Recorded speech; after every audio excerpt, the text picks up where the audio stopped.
अस्सलाम वालेकुम दोस्तों, welcome back to Idrees TV. दोस्तों, कुछ दिन पहले एक अजीब खबर सामने आई। पीआईए की एक फ्लाइट स्टूवर्ड यानी एयर होस्टेस कनाडा में गायब हो गई। उसका नाम मरियम रजा है।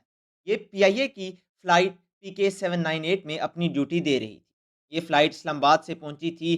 जाहिर सी बात है कि जब कोई इंटरनेशनल फ्लाइट किसी दूसरे मुल्क जाती है तो सारे स्टाफ को 1 से 2 दिन उस मुल्क में रेस्ट करने को मिल जाता है, क्योंकि उनको फिर से वापस फ्लाइट पर आना हो। मरियम रज़ा जो कि एक एयर होस्टेस है, ये भी कनाडा में एक होटल में रुकी हुई थी, लेकिन ये अपने कमरे से गायब हो गई।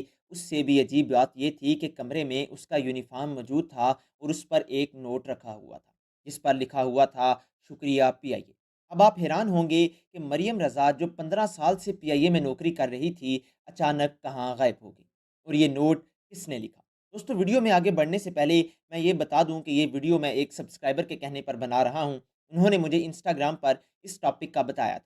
अगर आप भी मुझे टॉपिक सजेस्ट करना चाहते हैं तो कमेंट सेक्शन में लिख दें या फिर मुझे इंस्टाग्राम पर मैसेज कर दें। बहरहाल, अब इस अजीब कहानी पर वापस आते हैं। दोस्तों, मरियम रज़ा कहाँ गई ये तो कोई नहीं जानता, लेकिन ये ऐसा पहला वाक़या नहीं है। ऐसे वाक़यात पहले भी होते रहे हैं, जब पीआईए का अमला ख़ास तौर पर कनाडा पहुंचकर गायब हो जाता है। 2018 में पीआईए की एक एयर होस्टेस फरीहा मुख्तियार का केस बहुत मशहूर हुआ था, जब ये कनाडा पहुंचकर गायब हो गई।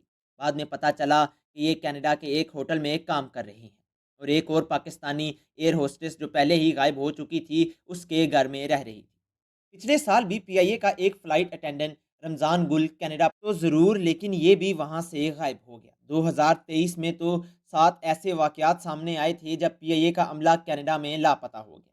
क्योंकि पिछले महीने भी एक ऐसा ही वाक़या सामने आया और अब ये दोबारा से एक एयर होस्टेस शुक्रिया पीआईए का नोट छोड़कर अपने होटल रूम से गायब हो गई। दोस्तों, अब ये चक्कर क्या है? पीआईए का अमला कनाडा में ही गायब क्यों हो जाता है? अब पहली बात तो ज़ाहिर हो गई है कि अमला अपनी मर्ज़ी से होटल से गायब हो जाता है और जानबूझकर वापस रिपोर्ट नहीं करता।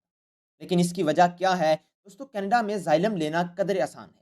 ज़ाइलम यानी पनाह लेना। इस केसेज़ में लोग दावा करते हैं कि उन्हें अपने मुल्क में ख़तरा है और ये कनाडा छोड़कर वापस जाना नहीं। लेकिन ये सच भी हो सकता है और झूठ भी। दूसरी सूरत में पीआईए के ये लोग सिंपली बस गायब होकर गैर कानूनी तरीके से यानी इल्लीगली कनाडा में रहते हैं। यहाँ ये बात भी पता चली कि पीआईए की एक और एयर होस्टेस मायरा कनाडा में मौजूद है। यही दरअसल कनाडा में गायब होने वाली पीआईए के अमले की मदद करती है। इसके अलावा भी इसमें कई लोग इन्वॉल्व होंगे जो शायद इन लोगों से पैसे भी लेते हों। लेकिन दोस्तों, ऐसा गौर क्यों हो रहा है? कुछ लोग कहते हैं कि पीआईए के मुलाजमीन अपनी तनख्वाह ना बढ़ने की वजह से परेशान हैं और उनको ये भी डर है कि उनकी नौकरी कभी भी ख़त्म हो सकती है, क्योंकि पीआईए के हालात अच्छे नहीं हैं। तो बस ये लोग कनाडा पहुंचकर वहां गायब हो जाते। मुझे ऐसा लगता है कि ये कोई सही वजह नहीं है। अगर आप एक जगह नौकरी करने से खुश नहीं हैं तो वहां नौकरी ना करें। दरअसल ये लोग कनाडा में रहना चाहते हैं और ये सबसे आसान रास्ता लगता है। इसकी कोई और वजह नहीं है। आपका आपका इसके मुतालिक क्या ख्याल है? कमेंट्स करके मुझे ज़रूर बताएं। आज की वीडियो यहीं तक थी। उम्मीद करता हूँ आपको ये वीडियो पसंद आई होगी। इंशाल्लाह हाजिर होऊंगा एक नई वीडियो के साथ। तब तक अल्लाह हाफ़िज़।